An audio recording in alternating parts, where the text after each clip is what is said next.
Hey, what's going on? This message right here, I want to talk to the guys. I want to talk to pretty much young men in high school, graduating to college, getting out of college, going into the workforce, or maybe not going to the workforce. Maybe you don't have a job, maybe you're struggling and you're just trying to figure out your place in life, your purpose. There's a lot of young guys nowadays that are really struggling and they're trying to find out really what it is that their life is about and what they should be doing with their life. I read an article the other day, a friend of mine sent to me about the staggering statistics of young men that just like are wasting away playing video games and don't really have any life aims or purpose or goals or everything. So I figured I'd make a video here, 2017, three important three important principles about becoming a man and what that really means, okay? Um, Basically, what you have to understand is that as you become a man, it's not just puberty, it's not just your physical characteristics that make you a man. As they say, like even they used to say, like any guy can have a baby, but it takes a real man to be a father. There's differences between boys and men. There's differences between accountability, responsibility. But what really is at the core of it all? And I recall back when I was about 17 years old and I was struggling with some areas in my life. Wasn't doing so good in school, didn't really have a girlfriend. I was making efforts towards becoming a better person, becoming a quote unquote man, but I wasn't really making the impact that I wanted to that level, that next level of growth that I knew I was my own man. But it was really a couple of mentors. I read a book called Awaken the Giant Within by Tony Robbins. That was a very powerful book.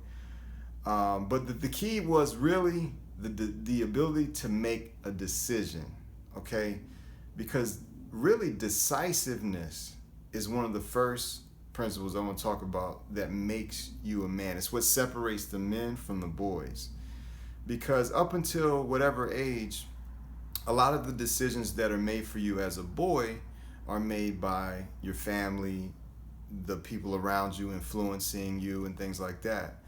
But it's only when you really sit down in darkness or wherever by yourself in solitude and you think of a thought and you begin to act on that thought. And then that was the second thing. The second thing is action. But the decision to be, do, or have something in your life that only you conceived of in your mind starts the process of manhood. Now, in Africa and other continents and other countries and cultures and traditions, these type of processes began for young men around the ages of 12 or 13, where they would send a boy out into the wilderness and he had to figure out how to hunt a lion. So he had to use his own decisions about what he was going to do to bring home, whatever he had to do to kill the lion or something. So what we need to do now for young men, especially from, let's say, 18 to 25, before college, getting out of high school, in college, going into the workforce, is you got to decide that you're going to create and master and be responsible 100% for your own life, period, all the way, straight up. Nobody else is responsible for your successes or failures, and you decide to do that. And then you decide what you want to be, do, and have, and you get after it, and you start doing what the next thing is, which is taking action. So, the whole video game thing is really sad, because it kind of like becomes a situation where you've got somebody that has not decided to take their future and their responsibility in their own hands, and they're basically just escaping into this fantasy video game world while they're not creating relationships and they're not testing their confidence and their courage and their bravery and their honor and integrity as a man. And next thing they can't get a job. And if you're in that situation, it's immediately important for you to begin making decisions and take action to snap out of it. The reason why action snaps you out of it is you get hit hard in the real world. When you actually are trying to get a job, you get rejected. When you're trying to meet a new woman, you're going to get rejected. You're going to fall flat on your face when you try your new business idea. So, but then, that action though is what toughens you up. It makes you a man. And there's a poem by Rudyard Kipling called "If," and you should look that poem up. I'll put a link to it in this video. And it tells you, he shows you how, you're going through life, you're winning, you're losing, and a lot of chaos could be going around you. People could be hating on you and all these things. But if you're able to stand strong in that, then you'll be a man, my son, right? So that's what that poem talks about. Now, if you've made decisions for yourself and you're taking action towards goals that you've set for yourself to be doing, have certain things, and you're all about your own life as a man, you're persevering. That's the third thing. You have to persevere. See, what separates the boys from the men is the decisions and the actions, right? But then what separates the men from the great men is perseverance.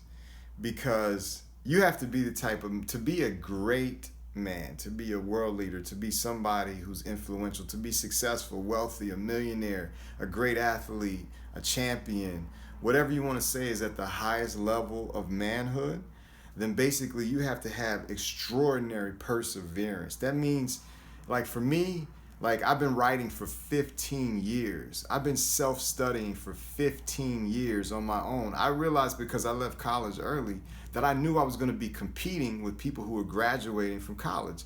But I knew one thing though. I knew that I was going to study harder and read more and know more topics and have more skills than any college graduate, because I know they largely are going to be specialized in their knowledge, and I'm going to be building an architect of my knowledge for certain purposes that really fuel my vision and plans.